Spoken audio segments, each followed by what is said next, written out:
আচ্ছা, আমরা অনেক সময় ইংরেজিতে প্রশ্ন করতে চাই কিন্তু করতে পারি না।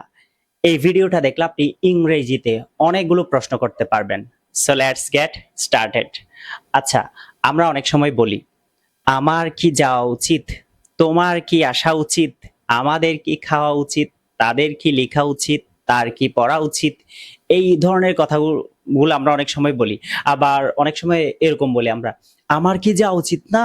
তোমার কি আসা উচিত না? আমাদের কি খেলা উচিত না? তাদের কি পড়া উচিত না? একটু জোর দিয়ে বলি। সো এই প্রশ্নগুলো আপনি ইংরেজিতে কিভাবে করবেন সেই ব্যাপারটা দেখাবো এই ভিডিওতে। আচ্ছা, আমি যদি বলি, আমার কি যাওয়া উচিত? তখন বলবো শুড আই গো?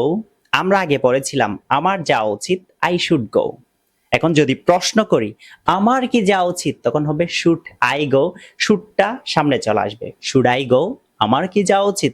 যদি বলি তোমার কি যাওয়া উচিত, তখন হবে শুড ইউ গো। যদি বলি আমাদের কি যাওয়া উচিত, তখন হবে শুড উই গো। তাদের কি যাওয়া উচিত, শুড দেই গো। তার কি যাওয়া উচিত, শুড হি গো।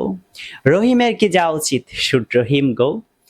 যদি এভাবে বলি আমার কি যাওয়া উচিত না, তখন হবে শুডন্ট আই গো। তোমার কি যাওয়া উচিত না, শুডন্ট ইউ গো।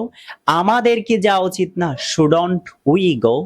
তাদের কি যাওয়া উচিত না, শুডন্ট দেই গো। তার কি যাওয়া উচিত না, শুডন্ট হি গো। রহিমের কি যাওয়া উচিত না, শুডন্ট রহিম গো। এবার আপনি একটু চেঞ্জ করবেন, অর্থাৎ ভার্বটা চেঞ্জ করে ফেলবেন। ধরেন আপনি বলতেছেন যে আমার কি যাওয়া উচিত, শুড আই গো। তোমার কি আসা উচিত, শুড ইউ কাম। আমাদের কি পড়া উচিত, শুড উই রিড। তাদের কি লেখা উচিত, শুড দেই রাইট। তার কি ঘুমানো উচিত, শুড হি স্লিপ। রহিমের কি হাঁটা উচিত, শুড রহিম ওয়াক। যদি জোর দিয়ে বলেন আমার কি যাওয়া উচিত না, শুডন্ট আই গো।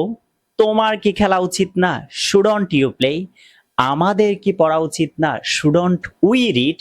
তাদের কি লেখা উচিত না, শুডন্ট দেই রাইট। তার কি ঘুমানো উচিত না, শুডন্ট হি স্লিপ। রহিমের কি হাঁটা উচিত না, শুডন্ট রহিম ওয়াক। আপনি জাস্ট ভার্বটা চেঞ্জ করবেন, নতুন একটা প্রশ্ন হয়ে যাবে। এভাবে খুব সহজেই আপনি হাজার হাজার প্রশ্ন তৈরি করতে পারবেন। ভিডিওটা শেয়ার করে দিবেন, প্রচুর শেয়ার করবেন। দেখা হবে নেক্সট কোনো ভিডিওতে। ভালো থাকবেন, সুস্থ থাকবেন। সালামু আলাইকুম।